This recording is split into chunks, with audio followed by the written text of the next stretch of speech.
Hello everyone and welcome back for some more Drag Race gossip, secrets, drama and facts.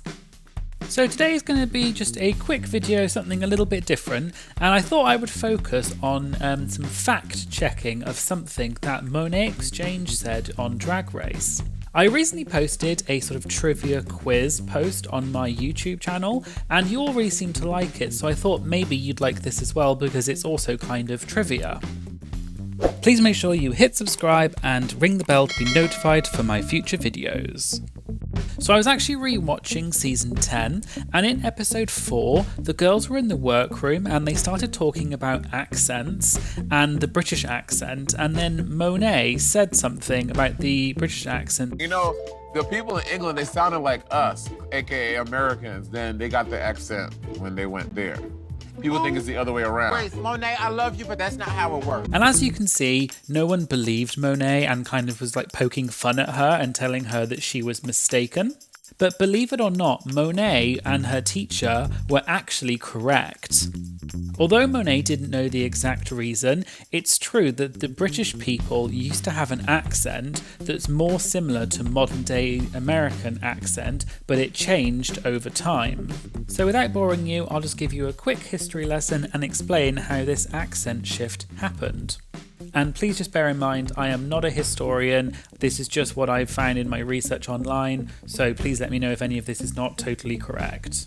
So as you know, most of us know that America was discovered by Christopher Columbus in 1492. So it's been on a couple of centuries, and America was actually colonised by Britain starting in the 1600s. The British people who came over brought their accent with them, and this accent is called a rhotic accent. And rhotic means that the letter R is pronounced. So for example, in Standard American, the word car is pronounced like car. Sorry, my American accent is terrible, but hopefully you understand. The R, the letter R, is pronounced and it's sort of rolled slightly, car. Whereas in British, it's a non-rhotic accent. So we don't pronounce the R quite the same. We say car, car. So the R is almost not, you can't really hear it. And basically, during that time, so in the sort of 1700s, the way that they spoke in Britain was rhotic, i.e. they did pronounce the R, which is more like standard American English, and that's actually how British people spoke at the time. And they obviously brought this over to America when they colonised America. So spin on a couple of years, and in 1775 the American Revolutionary War began and America was eventually declared independent from Britain and became a free country.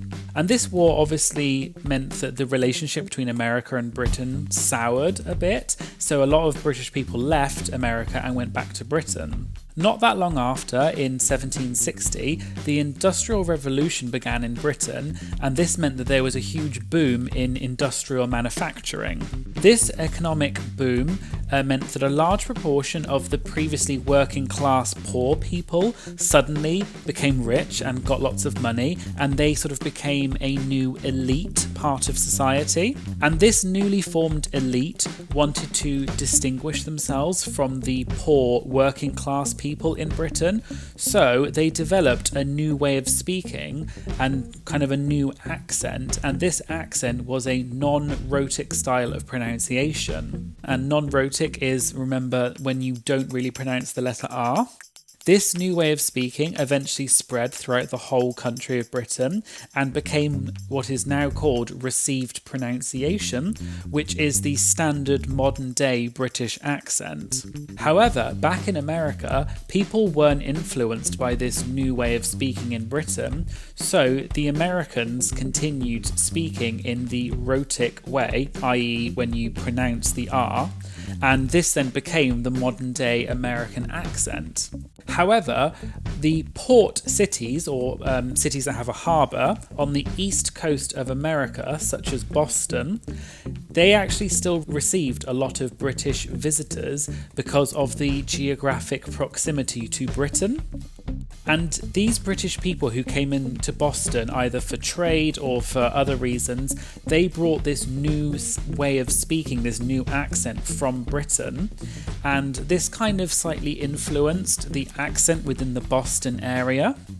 And that's why in modern day Boston, the accent has a slightly different pronunciation to American English. So for example, in Boston, the word car, they pronounce it a bit like car. Okay, I can't do a Boston accent, but you get the idea. It's like car. It's sort of a long A sound, and the R is kind of swallowed slightly. Whereas in standard American English, you would say car, and in standard British accent, you would say car. So you can see that the Boston accent is kind of halfway between the American accent and the British accent. And this is because of the influence of this new accent that was in Britain, but the rest of America didn't have that. So there you go. There was a quick history lesson for you all brought by Drag Race.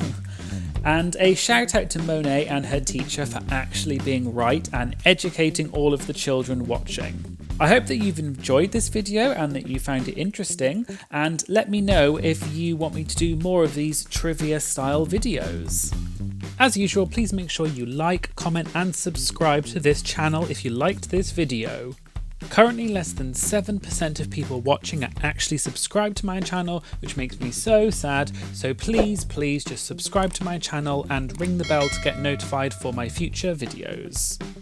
Thank you for watching, and I hope you'll join me again in the future. Thank you, bye!